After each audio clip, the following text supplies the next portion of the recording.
has anybody ever wondered like what Navaratri is, but maybe you kind of knew what it was, but you kind of didn't know what it was? And I don't know. So I feel like that was me for a long, long time. And so today I want to share with you a little bit about Navaratri and a little bit about how you can access this divine feminine energy that's coming down to the planet right now. Navaratri actually starts on the 7th, which is 2 days from today. And tomorrow she said to be prepared to come to Earth. So a lot of people in India are building Durga, like clay Durgas, basically. They're building the goddess in their communities. And then on the 7th is when Navaratri, the 9 nights of the goddess, actually takes place. Okay, so I wanted to show you what I was doing to get ready for this because I want to access this energy. And the divine feminine, she's the creatress of all. She's freaking amazing. Durga is the goddess that we're talking about here because the gods were in a ridiculously tricky spot. These two demons, Shumba and Nishumba, had done some spiritual practices and got a couple of boons, and they were causing havoc for the earth, for the heaven, everything. And the gods had nothing, they couldn't do anything. They were impotent. They just couldn't take care of these guys because they had these boons that the gods had given them. And so they called upon Devi. They called upon the goddess and they created Durga, and all of the gods gave her these magnificent powers, cities, and these weapons and tools to be able to defeat Shumba and Nishumba. And it's a wonderful story, but we're going to go through that in just a second. And I wanted to just share with you kind of, there's 9 forms of the goddess that come during this time, and it's basically to help you, just like she needed to help the gods, clear up the karma, the actions, the events, the stuck energy from the last 6 months, and clear it up so that you can move into the next 6 months with, a clear intention, with the support of the goddess on your side. She really is here, Navaratri, this time of year that happens twice a year, Navaratri in the spring and in the fall, to cleanse energy. And she comes to slay all that which is stuck. And I just want to share with you, I'm taking this from notes of a class that I took with a friend of mine last night, Katie. She's amazing. But the divine feminine force has always been here with you. And so to be able to tap into this divine feminine force and to know that she's always been there with you, like this is the magic of this season, okay? It's here to help you set intentions, to have a really positive, clear vision of who you can be in the next 6 months. And it gives momentum to fulfill that divine mission, which is why I really want to take part in it this year. I've never really taken full part in it, like full discretion here. Wait, I think that's what I'm trying to say. Full disclosure. I mean, I know about Navaratri, I've known about Navaratri, but I've never actually done the practices of Navaratri because it felt a little too hard or like too complicated or whatever. I just made up stories, I guess, as to why I didn't want to do it, just like all of us do. But I do adore the divine feminine, and I love working with the divine feminine. And so it's a time where I feel like I'm at a crux and I'm ready to really just step forward into that fullness of who I am, unafraid, and really just step out and into my power. And that's who Durga really is. She's a freaking badass who can fight the demons that even gods can't fight. Okay. Over the 9 nights, the descent of Durga's weapons and gifts, all the cities that she has, the magical powers essentially, to overcome your obstacles of fear and grief, to improve your life over the next 6 months. So we're here to let go and to get behind what is love, okay? And it's to make a joyful stand in who we are. So day 1 is Shaila Putri. I'm just going to sit down here for a second with you guys. This is my altar space. Okay, so Shaila Putri is the form of the goddess on day 1. And she represents the rock that allows water and things to flow through it. So it's like you're stuck. You're feeling like, ugh, God, I'm so close, but I'm so far away. And she is the rock that yields. And so she allows that flow to come through her, through the stuckness. So if you've been feeling stuck in, this time before Navaratri, it's okay. She's actually here to represent that, like, okay, you are maybe stuck, and there is flow within the stuckness, okay? On day 2, it is Brahmacharini, and she represents co-participation with the divine source. And it's a really powerful day for letting go of dissolution, of saying, okay, this stuff has happened in the past and I'm no longer going to allow it to rule my present or my future. So it allows you to start co-creating what it is you really do want, rather than continuing to focus on what hasn't been working for you.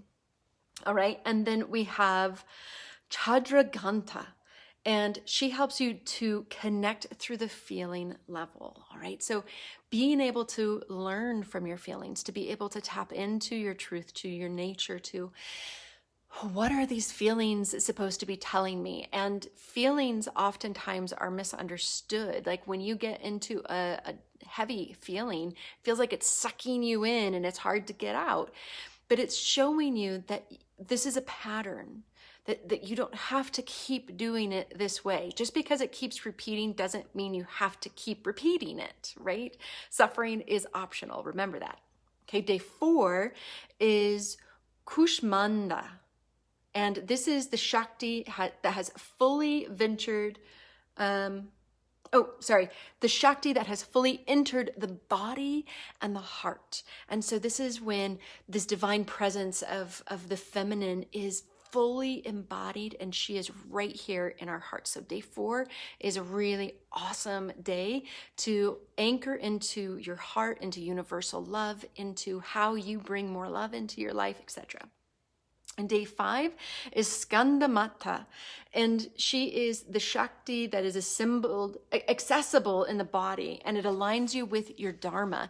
So we all have the energy that we need in order to fulfill our life's mission, but this one represents to us on day 5 that we have everything we need to fulfill our Dharma, to live our soul's purpose. Number 6 is Katyayani Ma, and she bestows wisdom and she bestows wisdom. Sorry, I was looking at the next day. She helps us to recognize the wisdom of the heart, to be able to see how feeling stuck and getting unstuck, to let flow happen, to be a co-participant with source, to let yourself connect through feeling level and through the heart, and to know that you have everything you need. Like, that's all wisdom. So we're building up the energy through the 9 nights of the goddess. And then it's Navaratri, and she is helping you to prepare you for a big breakthrough, also sometimes known as the dark night of the soul. Has anybody ever experienced one of those, or many of those? I had one of those, I had a shadowy night of the soul yesterday. Okay, but the shadowy or the dark nights of the soul are usually there right before a big breakthrough. And that's what she's there to tell you, okay? It's to see through the setbacks and to recognize that disbelief in yourself is kind of part of the process, and it's the rebelief in who you are that gets you through. And then we have on day 8, Gaurima, and she's filled with this auspicious golden light. So after the dark night of the soul comes this spirit-filled light. And then on day 9, we have Siddhidatri Ma. And she is the one who fulfills all of your intentions and brings blessings to help you with whatever you asked for at the beginning and during Navaratri. And then to wrap it all up on day 10, I know it's day 9, but on day 10, that's the triumphant return of the Devi back into the heavenly abode, okay? So these are the 9 nights, and these are the 9 goddesses that we can work with. And what I want to do is actually help you access this during the 9 nights. And I want you to have some tools and some skills available to you so that you know how to build this practice. So you can get all of this extra special, it's like you get special extra merit, spiritual merit for doing spiritual disciplines during this time of year, during the 9 nights of the goddess, okay? So give me just 1 second, and then I'm going to show you what we're going to do with the altar and how we set up our practice. I'll be right back. We want to start with being able to set up a sacred space for our practice. We want this to be have a sacred container for the practice, okay?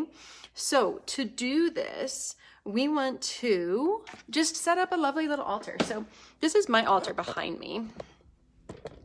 And what I wanted to show you is how simple this really is, okay? So I just have a little table. You know, I've got a husband who's an amazing woodworker, so he does all of this amazing woodwork for me. But if you don't, honestly, like a box that's closed that has a cloth over the top of it is totally fine, okay?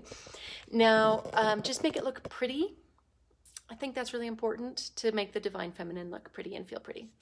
Okay, so this is where I've been for the last many months. And I've got a Ganesha here and a beautiful Saraswati, some candles, some crystals, little sound healing. So we don't need to have Saraswati. Thank you for everything, my dear. We don't need to have Ganesha right now. They can come back at a later time. Mwah. Ganesha, thank you for all of your service. I love you. And what I'm going to do is just clear off this space for a moment and clean it, because a fresh altar is important. Okay? You don't want to just have a dusty, dirty altar and just keep going over the top of that. Okay? So I'm taking all my crystals off.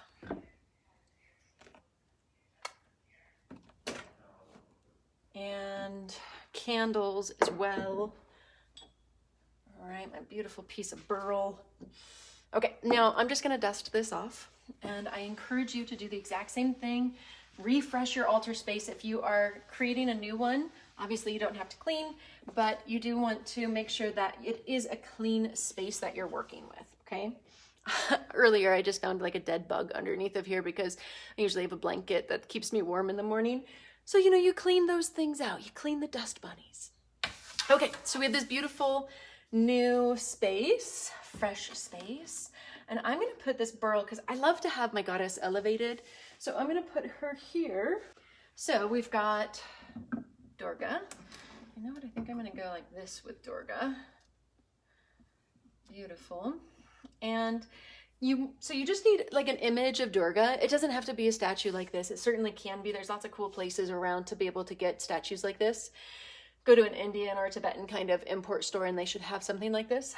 But even if you don't have something like this for Durga specifically, you can literally just go onto the internet and you can print off a picture of Durga if you don't have access to anything else. I mean, that works perfect. You just want some sort of picture of her for the 9 nights, okay? I'm just gonna clean her up a little bit. And you see all of these beautiful, these are her weapons, her siddhis, her gifts that she uses. And I think we all need to learn how to use our own divine gifts that we've been given. It's not always obvious how to use our divine gifts, but they are ours and they are unique to us, okay? So we want to treat them with respect. So there's Durga. You're a little wobbly. And then I'm going to put my candles back because I love having actually, no, I'm going to do this. Now, you don't have to have fresh flowers, but if you would like, please use some fresh flowers. Durga's colors are red and gold. So I have some red and gold flowers here. Beautiful for the 9 nights. Yeah. Then I'm going to put my candles, and this is an abundance candle and a love candle. So that's kind of my intention for this, is abundance through my work and through career, and to really make it have meaning. It's really important to me that the work that I do has meaning. Okay. So I've got my candles, and you know what? I'm going to put my 3rd candle back up here. I don't know why, I just love 3 candles. And then I'm going to place crystals that enhance the intention of abundance and of career. And so again, because it's love and it's connection, that's my career, I have a green fluorite, which helps me connect my head down into my heart so that there is unison between them rather than the traditional kind of fight that happens between the head and the heart. So let's place that somewhere. And we've got some manifesting crystals for money. We've got pyrite, and we've got aventurine. I think I'm going to put those 2 up here. And then I've got a little piece of money that I'm going to put up here. I'm going to put that right on under her. And I've got this cool fairy quartz. You see that? So pretty. But it's a manifester, and it multiplies energy. So, you know, this time of year already multiplies energy, but now this added to my altar is going to be even more multiplication. So that's exciting. I like that. And honestly, guys, I think that's all I'm going to do. I'm going to keep it really simple. Oh, wait, my biggest, most beautiful hunky citrine. Citrine is such a good manifesting crystal, and this one has a green tourmaline in it. Amazing. So we've got this, maybe I'll put that somewhere like that. Yeah, that's feeling kind of good to me. Anything else that needs to go up? I'm going to do a little sound purification. So this is my altar. Now you can make your altar look like anything you want it to. And again, just have a candle and a Durga, that's enough. I love crystals, so that's why I do those. I love wood and nature, so I bring in the flower and the wood. So do whatever you want, but make it look beautiful and let it feel good and be aligned with your intention. A little platter might even be good, like an offering bowl to offer, you know, flower petals, or sometimes I really just offer my humanness and my imperfections to my meditations, because that's like the best of what I got. So these are all the different things that I've got on my altar. So let's go ahead and light this candle. You could smudge it, but the sound also, like if you had a singing bowl or ting shas, or like I have the tuning fork, all of that just kind of helps to purify and establish this sacred space. Okay, let me do one more of those.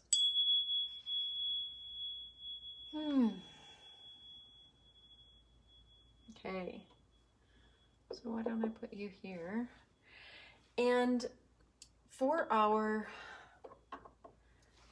practice, okay, so now we have a sacred space established.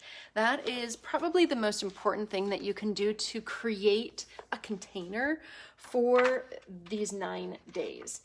And then what you want to do is ask Durga, ask the Divine Mother for support. Surrender. Allow yourself to let go of the things that you're so tightly holding on to. And having a conversation with my dental hygienist today, and you know, we're addicted to our thoughts. We hold on to our thoughts and our beliefs so tightly. For her last boyfriend was terrible to her. It was a toxic relationship. And then you hold on to the fear that that's going to happen again. And we all hold on to fear more than we clutch to love. And really, love is how we solve fear. Love is practice letting go of fear. That's exactly what love is. And so you've got to set your intention. What is it that you need support with? in the next 9 days, which expands to the next 6 months. Okay, so set that intention, hold a sacred sankalpa, and then make a consistent effort. So daily, make a consistent effort. Don't be sporadic with it, like, oh, I'm going to start this 9 nights, and then I get all excited and I do 3 hours on the first day and then like nothing else the rest of the time. Be really consistent so that you are practicing conscious alignment. And observe your energy. Observe the energy of the day. Observe your meditation and silently feel the power of Durga coming through you. And just, ask, what's your experience of the day's form? So we went through those 9 forms of the goddess. What's your experience of those? And then at the end of this sacred time, well, during the sacred time, I'm going to teach you a mantra that you can use. Then at the end of this buildup of the 9 nights or the 9 days of the goddess, you want to be able to distribute your energy and allow yourself to share some of the fruits of your practice with others so that you can then multiply it. And it just helps to support the Divine Mother in her creation processes. And celebrate your victory. Like on day 10, celebrate your victory. Envision the next 6 months really blossoming your intention and clear the energy of the last 6 months so that you can open up to this next chapter. Okay? And the mantra that I want to teach you, I'll write it in the comments, is pretty simple. It's Durga's 9-lettered mantra. And it is Om Hrim Shrim Dum Durgayai Namaha. Om Hrim Shrim Dum Durgayai Namaha. Om Hrim Shrim Dum Durgayai Namaha. Om Hrim Shrim Dum Durgayai Namaha. Om Hrim Shrim Dum Durgayai Namaha. Om Hrim Shrim Dum Durgayai Namaha. Om Hrim Shrim Dum Durgayai Namaha. Om Hrim Shrim Dum Durgayai Namaha. Om Hrim Shrim Dum Durgayai Namaha. Om Hrim Shrim Dum Durgayai Namaha. Okay, so it's a pretty simple mantra, just a couple small words put together into a sentence, basically a mantra. And you can allow this mantra to be your practice. And you can do any repetition of 9. So it could be 9 repetitions, it could be 27, 54, 108, or whatever you want. But just do it consistently with this practice. So we've set up our sacred space. We have an intention for this practice. You may even want to write your intention down on and put it in a sacred place on your altar. And then tap into that intention every single day. Feel it coming true. Feel what it's like to have that already happening in your life. And then sit and allow your mantra to be repeated as many times as you want to. You can use a mala if you want to, count it out on your mala if you would like to. And then allow yourself to feel the energy of each day. Feel that energy of each day. And with that, see if you can find a way to offer your gifts, offer the fruit of your practice to another at some point during this practice, during these 9 days, or at the culmination, the end of these 9 days. And oftentimes, you can do a gift, a donation to some organization that helps girls or helps women, kind of keep it within this women's circle so that we are honoring that divine feminine energy. Okay. And what I think I will do, and let me know if this sounds exciting to you or not, I don't know, is just broadcast my own meditation every morning so that you can join me and have a little bit of fun with this practice. I'm going to be kind of all over the place. I have to go to Greeley for a funeral over the weekend, so I'm going to be a little bit all over the place. I won't be able to take my whole beautiful new altar with me, but I will take parts of her.